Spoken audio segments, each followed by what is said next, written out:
আজকে দারুণ গেয়েছিস তুই, দারুণ গেয়েছিস, রিয়েলি ভালো গেয়েছিস। মালে মলমল পারফরমেন্স, क्या बात। হাওড়া আন্দুলের সৃজন।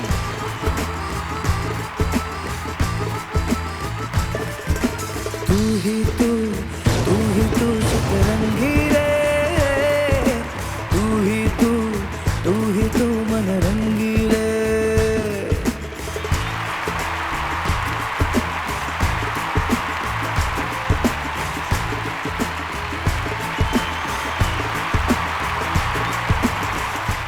রূপম বলো।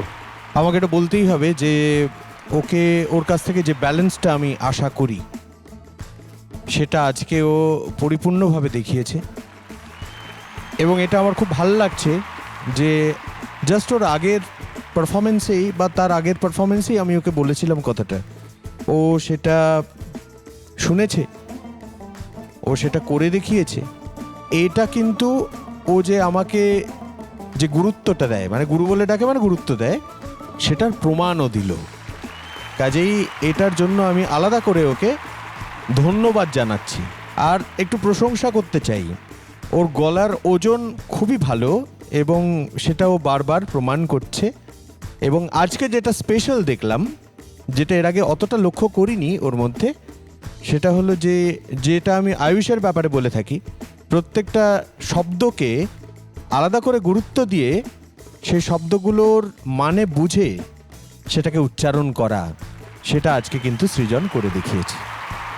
সৃজন, আজকে দারুণ গেয়েছিস তুই, দারুণ গেয়েছিস, রিয়েলি ভালো গেয়েছিস। মানে খুব ট্রিকি গান, অ্যান্ড ওই হরকতগুলো, অ্যারাবিক নোটসগুলো এরকম করে লাগানো, অনেক কিছু হচ্ছে গানের মধ্যে, কিন্তু যে পার্টগুলোর খুব সুন্দর করে নোটস লাগানো উচিত, সুরে যাওয়া উচিত, সেগুলো তুই লাগিয়েছিস। এবং লাস্টের যে পার্টটা দারুণ লেগেছে আমার, খুব ভালো গেয়েছিস। Thank you sir. পারফর্ম করতে আসছে দক্ষিণ 24 পরগনা সুহাস গ্রামের গীতশ্রী।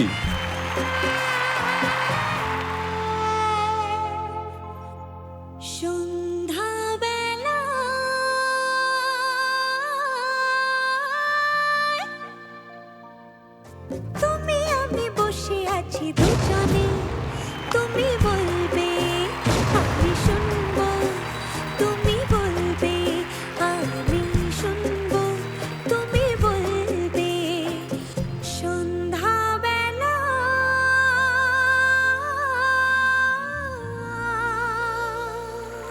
वाह वाह वाह वाह वाह वाह वाह वाह वाह वाह वाह, माले मलमल परफॉर्मेंस, क्या बात। Thank you sir. খুব সুন্দর হয়েছে গীতশ্রী। Thank you. তবে আমি একটা কথা তোকে বলবো যে ওই আহ্লাদটা না আরেকটু বাড়িয়ে ফেল, এই আহ্লাদটা আরেকটু মানে একটু মাখো মাখো হবে আর কি। হ্যাঁ, আদারওয়াইজ এক্সেলেন্ট। ওকে ম্যাম, আমি একটা কথা বলতে চাই। বলো। আমি বেসিক্যালি আশাজির গান গাইতে ভীষণ ভয় পাই, ভীষণ, মানে সেটা আমার গ্রুমার্সরাও জানেন যে আশাজির গান পেলে আমি ভীষণ একটা টেনশনে থাকি। তো এই গানটার ক্ষেত্রে বিশেষ করে টেনশনটা কমানোর জন্য আমি জোজো ম্যামের ভার্সনটা শুনেছি এবং সেটাতে আমি একটু রিল্যাক্স হয়েছি। খুব ভালো গেয়েছে এবং তুই একদম ভয় পাবি না, তুই যেরমভাবে গাইছিস সেরমভাবেই গেয়ে যা। শুধু ওই মানে, কারণ দেখ তখনকার দিনের প্রেমের আহ্লাদ আর এখনকার দিনের মধ্যে তো অনেকটা পার্থক্য আছে, তো ওই ফিলটাকে এনহ্যান্স করতে হবে আরেকটু, বুঝেছিস তো? মানে আমরা একটু ঘ্যান ঘ্যানে ছিলাম, তোরা ঘ্যান ঘ্যানে নোস, এটাই হলো ডিফারেন্স।